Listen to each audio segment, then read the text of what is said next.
जी नमस्कार, मैं हूं प्रज्ञा रश्मि और स्वागत है आप सभी का हमारे YouTube चैनल हिंदी ज्ञान वाहिनी पर। मुंशी प्रेमचंद की कहानियों की श्रृंखला में आज हम लेकर के आए हैं उनकी अगली कहानी कामना तरु। तो आइए सुनते हैं कहानी कामना तरु। राजा इंद्रनाथ का देहांत हो जाने के बाद कुंवर राजनाथ को शत्रुओं ने चारों ओर से ऐसा दबाया कि उन्हें अपने प्राण लेकर एक पुराने सेवक की शरण में जाना पड़ा, जो एक छोटे से गांव का जागीरदार था। कुंवर स्वभाव से ही शांति प्रिय, रसिक, हंस खेलकर समय काटने वाले युवक थे। रण क्षेत्र की अपेक्षा कवित्व के क्षेत्र में अपना चमत्कार दिखाना उन्हें अधिक प्रिय था। रसिक जनों के साथ किसी वृक्ष के नीचे बैठे हुए काव्य चर्चा करने में उन्हें जो आनंद मिलता था वह शिकार या राज दरबार में नहीं। इस पर्वतमालाओं से घिरे हुए गांव में आकर उन्हें जिस शांति और आनंद का अनुभव हुआ, उसके बदले में वह ऐसे ऐसे कई राज्य त्याग कर सकते थे।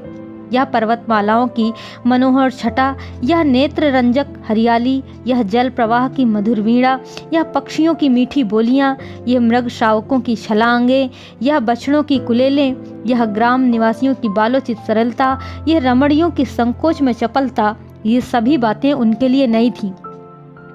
पर इन सबों से बढ़कर जो वस्तु उनको आकर्षित करती थी वह जागीरदार की युवती कन्या चंदा थी। चंदा घर का सारा काम काज आप ही करती थी। उसको माता की गोद में खेलना नसीब ही न हुआ था। पिता की सेवा में ही रत रहती। उसका विवाह इसी साल होने वाला था कि इसी बीच कुंवर जी ने आकर उसके जीवन में नवीन भावनाओं और आशाओं को अंकुरित कर दिया। उसने अपने पति का जो चित्र मन में खींच रखा था वही मानो रूप धारण करके उसके सम्मुख आ गया। कुंवर की आदर्श रमणी भी चंदा ही के रूप में अवतरित हो गई।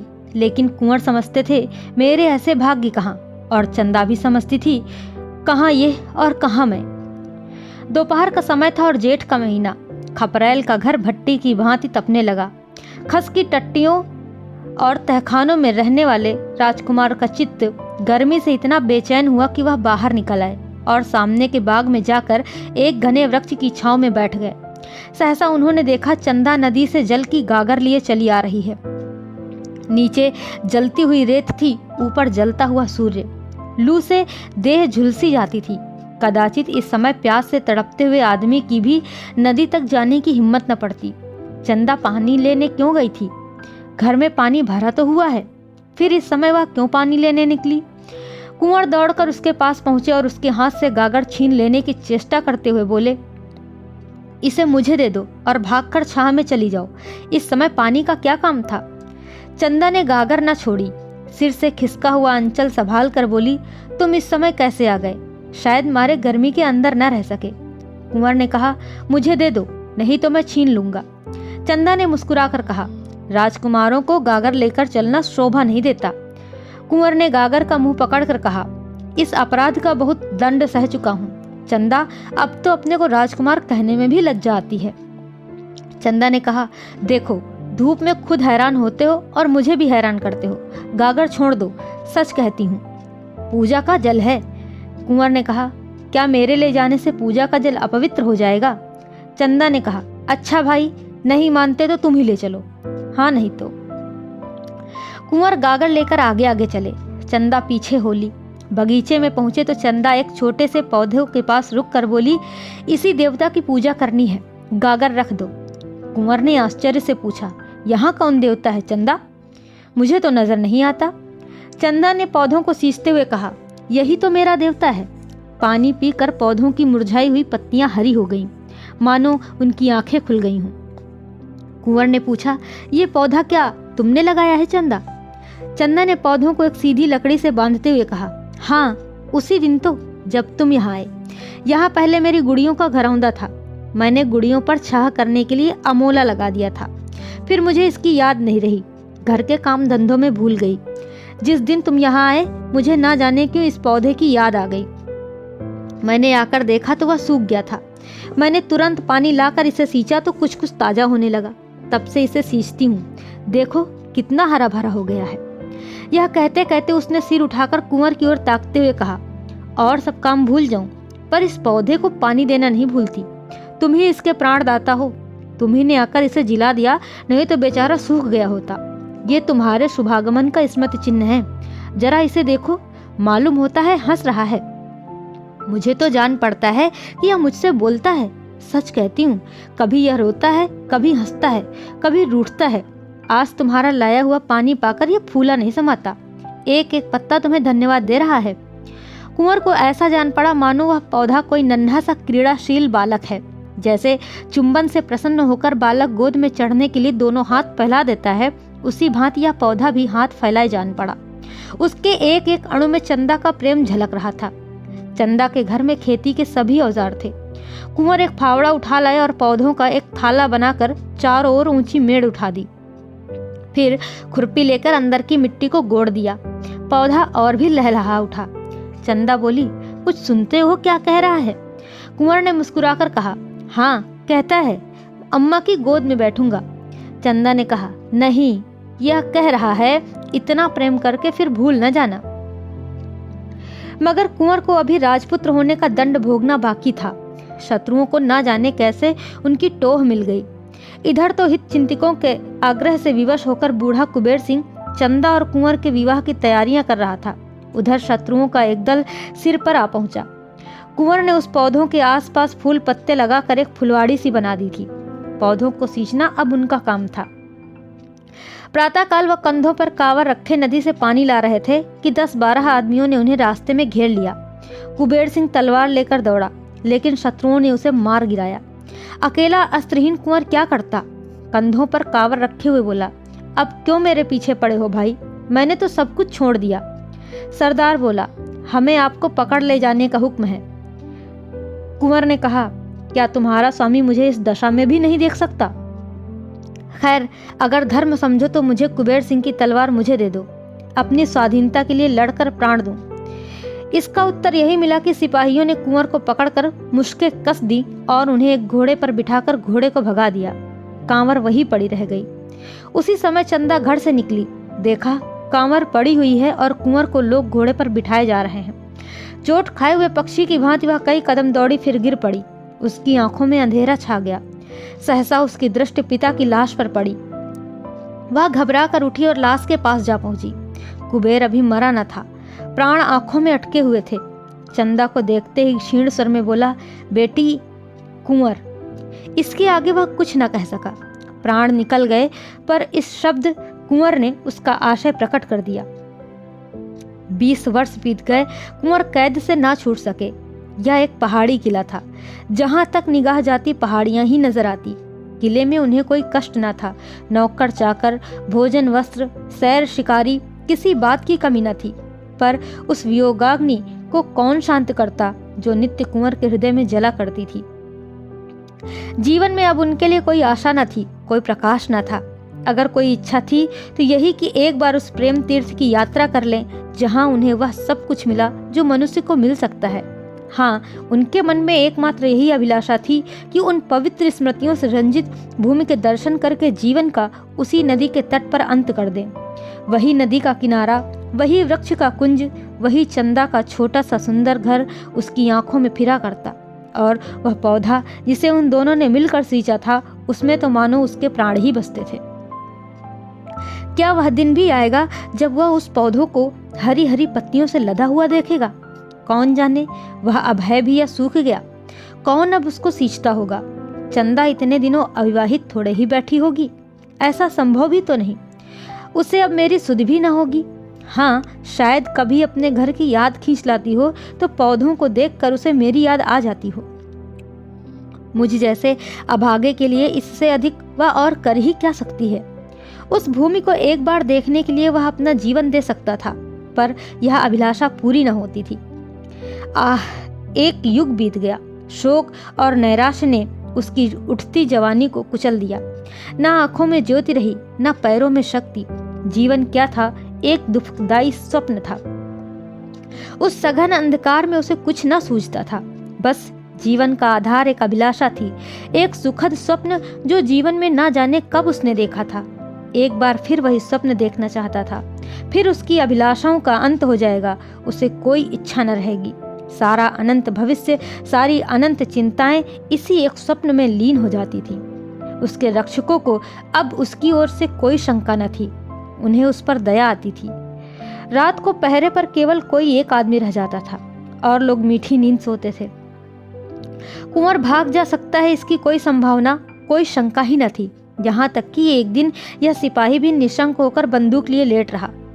निद्रा किसी हिंसक पशु की भांति ताक लगाए बैठी थी, लेटते ही टूट पड़ी। कुंवर ने सिपाही की नाक की आवाज सुनी। उनका हृदय बड़े वेग से उछलने लगा। यह अवसर आज कितने दिनों के बाद मिला था। वह उठे मगर पांव थर थर कांप रहे थे।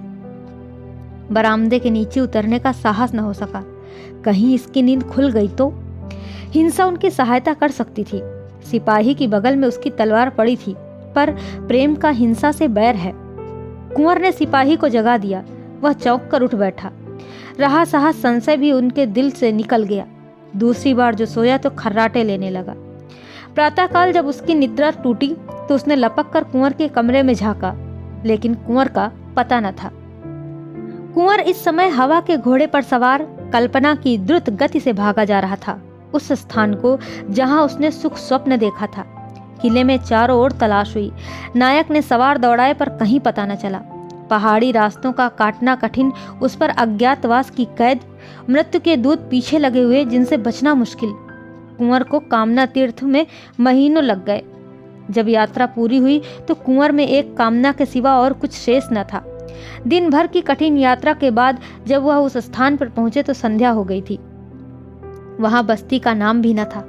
2-4 टूटे फूटे झोपड़े उस बस्ती के चिन्ह स्वरूप शेष रह गए थे। वह झोपड़ा जिसमें कभी प्रेम का प्रकाश था, जिसके नीचे उन्होंने जीवन के सुखमय दिन काटे थे और जो उनकी कामनाओं का आगार तथा उपासना का मंदिर था, अब उनकी अभिलाषाओं की भांति भग्न हो गया था। झोपड़े की भग्नावस्था मूक भाषा में अपनी करुण कथा सुना रही थी। कुंवर उसे देखते ही चंदा चंदा पुकारते हुए दौड़े। उन्होंने उस रज को माथे पर मला मानो किसी देवता की विभूति हो और उसकी टूटी हुई दीवारों से चिमट कर बड़ी देर तक रोते रहे। हाय रे अभिलाषा, वह रोने के लिए ही इतनी दूर से आए थे। रोने की अभिलाषा इतने दिनों से उन्हें विकल कर रही थी, पर इस रुदन में कितना स्वर्गीय आनंद था। क्या समस्त संसार का सुख इन आंसुओं की तुलना कर सकता था? तब वह झोपड़े से निकले। सामने मैदान में एक वृक्ष हरे हरे नवीन पल्लवों को गोद में लिए मानो उनका स्वागत करने खड़ा था। यह वही पौधा है जिसे आज से 20 वर्ष पहले दोनों ने आरोपित किया था। कुंवर उन्मत्ता की भांति दौड़े और जाकर उस वृक्ष से लिपट गए, मानो कोई पिता अपने मातृहीन पुत्र को छाती से लगाए हो। यह उसी प्रेम की निशानी है, उसी अक्षय प्रेम की, जो इतने दिनों के बाद आज इतना विशाल हो गया है। कुंवर का हृदय ऐसा हो उठा मानो इस वृक्ष को अपने अंदर रख लेगा, जिसमें उसे हवा का झोंका भी न लगे। उसके एक एक पल्लों पर चंदा की स्मृति बैठी हुई थी। पक्षियों का इतना रम्य संगीत क्या कभी उन्होंने सुना था? उनके हाथों में दम न था। सारी देह भूख प्यास और थकान से शिथिल हो रही थी, पर वह उस वृक्ष पर चढ़ गए। इतनी फुर्ती से चढ़े कि बंदर भी न चढ़ता। सबसे ऊंची फुनगी पर बैठकर उन्होंने चारों ओर गर्वपूर्ण दृष्टि डाली। यही उनकी कामनाओं का स्वर्ग था। सारा दृश्य चंदामय हो रहा था। दूर की नीली पर्वत श्रेणियों पर चंदा बैठी गा रही थी। आकाश में तैरने वाली लालिमामयी नौकाओं पर चंदा ही उड़ी जाती थी। सूर्य की श्वेत पीत प्रकाश की रेखाओं पर चंदा ही बैठी हंस रही थी। कुंवर के मन में आया, पक्षी होता तो इन्हीं डालियों पर बैठा हुआ जीवन के दिन पूरे करता। जब अंधेरा हो गया तो कुंवर नीचे उतरे और उसी वृक्ष के नीचे थोड़ी सी भूमि झाड़कर पत्तियों की शैया बनाई और लेटे। यही उनके जीवन का स्वर्ण स्वप्न था। आह, यही वैराग्य। अब इस वृक्ष की शरण छोड़कर कहीं न जाएंगे। दिल्ली के तख्त के लिए भी वह इस आश्रम को न छोड़ेंगे। उसी स्निग्ध अमल चांदनी में सहसा एक पक्षी आकर उस वृक्ष पर बैठा और दर्द में डूबे हुए स्वरों में गाने लगा। ऐसा जान पड़ा मानो वह वृक्ष सिर धुन रहा है। वह नीरव रात्रि उस वेदनामय संगीत से हिल उठी। कुंवर का हृदय इस तरह ऐंठने लगा मानो वह फट जाएगा।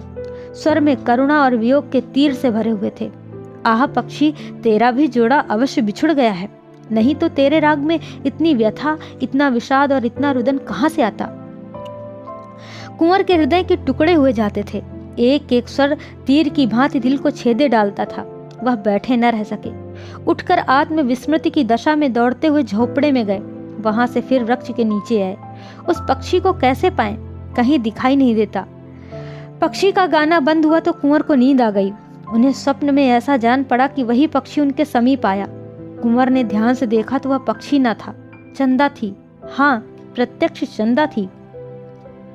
कुंवर ने पूछा, चंदा, ये पक्षी यहाँ कहाँ? चंदा ने कहा, मैं ही तो वह पक्षी हूँ। कुंवर ने कहा, तुम पक्षी हो? क्या तुम ही गा रही थी? चंदा ने कहा, हाँ प्रियतम, मैं ही गा रही थी। इसी तरह रोते रोते एक युग बीत गया। कुंवर ने कहा, तुम्हारा घोंसला कहाँ है? चंदा ने कहा, उसी झोपड़े में जहाँ तुम्हारी खाट थी, उसी खाट के बांध से मैंने अपना घोंसला बनाया है। कुंवर ने कहा, और तुम्हारा जोड़ा कहाँ है? चंदा ने कहा, मैं अकेली हूँ।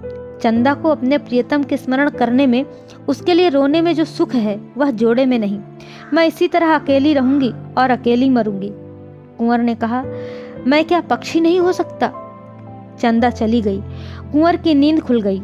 उषा की लालिमा आकाश पर छाई हुई थी और वह चिड़िया कुंवर की सैया के समीप एक डाल पर बैठी चहक रही थी। अब उस संगीत में करुणा न थी, विलाप न था, उसमें आनंद था, चापल्य था, सारल्य था। वह वियोग का करुण क्रंदन नहीं, मिलन का मधुर संगीत था। कुंवर सोचने लगे, इस स्वप्न का क्या रहस्य है। कुंवर ने शैया से उठते ही एक झाड़ू बनाई और झोपड़े को साफ करने लगे। उनके जीते जी इसकी यह भग्न दशा नहीं रह सकती। वह इसकी दीवारें उठाएंगे, इस पर छप्पर डालेंगे, इसे लीपेंगे। इसमें उनकी चंदा की स्मृति वास करती है। झोपड़े के एक कोने में वह कांवर रखी हुई थी, जिस पर पानी ला लाकर वह इस वृक्ष को सींचते थे। उन्होंने कांवर उठा ली और पानी लाने चले। 2 दिन से कुछ भोजन न किया था। रात को भूख लगी हुई थी, पर इस समय भोजन की बिल्कुल इच्छा न थी। देह में एक अद्भुत स्फूर्ति का अनुभव होता था। उन्होंने नदी से पानी ला लाकर मिट्टी भिगोना शुरू किया। घोड़े दौड़े जाते थे और दौड़े आते थे। इतनी शक्ति उनमें कभी न थी। एक ही दिन में इतनी दीवार उठ गई जितनी 4 मजदूर भी न उठा सकते थे। और कितनी सीधी चिकनी दीवार थी कि कारीगर भी देखकर लज्जित हो जाता। प्रेम की शक्ति अपार है। संध्या हो गई और चिड़ियों ने बसेरा लिया। वृक्षों ने भी आंखें बंद की, मगर कुंवर को आराम कहाँ। तारों के मलिन प्रकाश में मिट्टी के रद्दे रखे जा रहे थे। हाय रे कामना, क्या तू इस बेचारे के प्राण ही लेकर छोड़ेगी? वृक्ष पर पक्षी का मधुर स्वर सुनाई दिया। कुंवर के हाथ से घड़ा छूट पड़ा। हाथ और पैरों में मिट्टी लपेट कर वह वृक्ष के नीचे जाकर बैठ गए। उस स्वर में कितना लालित्य था, कितना उल्लास, कितनी ज्योति थी। मानव संगीत इसके सामने बेसुरा आलाप था। उसमें यह जागृति, यह अमृत, यह जीवन कहाँ? संगीत के आनंद में विस्मृति है, पर वह विस्मृति कितनी स्मृतिमय होती है। अतीत को जीवन और प्रकाश से रंजित करके प्रत्यक्ष कर देने की शक्ति संगीत के सिवा और कहाँ है? कुंवर के हृदय नेत्रों के सामने वह दृश्य खड़ा हुआ जब चंदा इसी पौधों को नदी के जल से ला लाकर सींचती थी। हाय, क्या वे दिन फिर आ सकते हैं?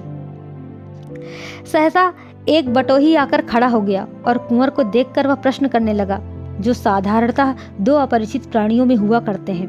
कौन हो? कहाँ से आते हो? कहाँ जाओगे? पहले वह भी इसी गांव में रहता था, पर जब गांव उजड़ गया तो समीप के एक दूसरे गांव में जा बसा। अब भी उसके खेत यहाँ थे।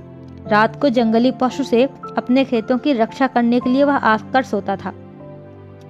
कुंवर ने पूछा, तुम्हें मालूम है इस गांव में एक कुबेर सिंह ठाकुर रहते थे? किसान ने बड़ी उत्सुकता से कहा, हाँ हाँ भाई, जानता क्यों नहीं। बेचारे यही तो मारे गए। तुमसे भी क्या जान पहचान थी? कुंवर ने कहा, हाँ, उन दिनों कभी कभी आया करता था। मैं भी राजा की सेवा में नौकर था। उनके घर में और कोई न था। किसान ने कहा, अरे भाई, कुछ न पूछो, बड़ी करुण कथा है। उनकी स्त्री तो पहले ही मर चुकी थी, केवल लड़की बच रही थी। आह, कैसी सुशीला, कैसी सुघड़ लड़की थी। उसे देखकर आंखों में ज्योति आ जाती थी। बिल्कुल स्वर्ग की देवी जान पड़ती थी। जब कुबेर सिंह जीता था तभी कुंवर राजनाथ यहाँ भाग कर आए थे और उसके यहाँ रहे थे। उस लड़की की कुंवर से कहीं बातचीत हो गई। जब कुंवर को शत्रुओं ने पकड़ लिया तो चंदा घर में अकेली रह गई। गांव वालों ने बहुत चाहा कि उसका विवाह हो जाए। उसके लिए वरों का तोड़ा न था भाई। ऐसा कौन था जो उसे पाकर अपने को धन्य न मानता, पर वह किसी से विवाह करने पर राजी न हुई। यह पेड़ जो तुम देख रहे हो ना, तब छोटा सा पौधा था। इसके आसपास फूलों की कई और क्यारियां थी। इन्हीं को गोड़ने, निराने और सींचने में उसका दिन कटता था।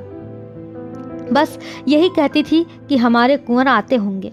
कुंवर की आंखों से आंसू की वर्षा होने लगी। मुसाफिर ने जरा दम लेकर कहा, दिन दिन घुलती जाती थी। तुम्हें विश्वास ना आएगा भाई, उसने 10 साल इसी तरह काट दिए। इतनी दुर्बल हो गई थी कि पहचान ही न जाती थी, पर अब भी उसे कुंवर साहब के आने की आशा बनी हुई थी। आखिर एक दिन इसी वृक्ष के नीचे उसकी लाश मिली। ऐसा प्रेम कौन करेगा भाई। कुंवर ना जाने मरे कीजिए, कभी उन्हें इस विरहणी की याद भी आती है या नहीं, पर इसने तो प्रेम का ऐसा निभाया जैसे चाहिए। कुंवर को ऐसा जान पड़ा मानो हृदय फटा जा रहा है। वह कलेजा थाम कर बैठ गए। मुसाफिर के हाथ में एक सुलगता हुआ उपला था। उसने चिलम भरी और 2-4 दम लगाकर बोला, उसके मरने के बाद यह घर गिर गया। गांव पहले ही उजड़ा था, अब तो और भी सुनसान हो गया। 2-4 आदमी यहाँ आ बैठते थे, अब तो चिड़िया का पूत भी यहाँ नहीं आता। उसके मरने के कई महीनों के बाद यही चिड़िया इस पेड़ पर बोलती हुई सुनाई दी। तब से बराबर इसे यहाँ बोलते सुनता हूँ। रात को सभी चिड़िया सो जाती हैं, पर यह रात भर बोलती रहती है। इसका जोड़ा कभी नहीं दिखाई दिया, बस फुटैल है। दिन भर उसी झोपड़े में पड़ी रहती है। रात को इस पेड़ पर आकर बैठती है, मगर इस समय इसके गाने में कुछ और ही बात है। नहीं तो सुनकर रोना आता है। ऐसा जान पड़ता है मानो कोई कलेजे को मसोस रहा है। मैं तो कभी कभी पड़े पड़े रो दिया करता हूँ। सब लोग ये कहते हैं कि यह वही चंदा है, अब भी कुंवर के वियोग में विलाप कर रही है। और मुझे भी ऐसा ही जान पड़ता है, पर आज ना जाने क्यों मगन है। किसान तंबाकू पीकर सो गया। कुंवर कुछ देर तक खोए हुए से खड़े रहे, फिर धीरे से बोले, चंदा, क्या सचमुच तुम ही हो? मेरे पास क्यों नहीं आती? एक क्षण में चिड़िया आकर उनके हाथ पर बैठ गई। चंद्रमा के प्रकाश में कुंवर ने चिड़िया को देखा। ऐसा जान पड़ा मानो उनकी आंखें खुल गई हों, मानो आंखों के सामने से कोई आवरण हट गया हो। पक्षी के रूप में भी चंदा की मुखाकृति अंकित थी। दूसरे दिन किसान सोकर उठा तो कुंवर की लाश पड़ी हुई थी। कुंवर अब नहीं है, किंतु उनके झोपड़े की दीवारें बन गई हैं। ऊपर फूस का नया छप्पर पड़ गया है और झोपड़े के द्वार पर फूलों की कई क्यारियां लगी हैं। गांव के किसान इससे अधिक और क्या कर सकते थे। उस झोपड़े में अब पक्षियों के एक जोड़े ने अपना घोंसला बनाया है। दोनों साथ साथ दाने चारे की खोज में जाते हैं, साथ साथ आते हैं। रात को दोनों उसी वृक्ष की डाल पर बैठे दिखाई देते हैं। उनका सुरम्य संगीत रात की नीरवता में दूर तक सुनाई देता है। वन के जीव जंतु वह स्वर्गीय गान सुनकर मुग्ध हो जाते हैं। यह पक्षियों का जोड़ा कुंवर और चंदा का जोड़ा है, इसमें किसी को संदेह नहीं है। एक बार एक व्याध ने इन पक्षियों को फंसाना चाहा, पर गांव वालों ने उसे मारकर भगा दिया। तो यह अप्रतिम प्रेम की कहानी आपको जरूर अच्छी लगी होगी। ऐसी ही बेहतरीन कहानियों को सुनने के लिए आप हमारे चैनल के साथ जुड़े रहिए। आपका बहुत बहुत धन्यवाद। नमस्कार।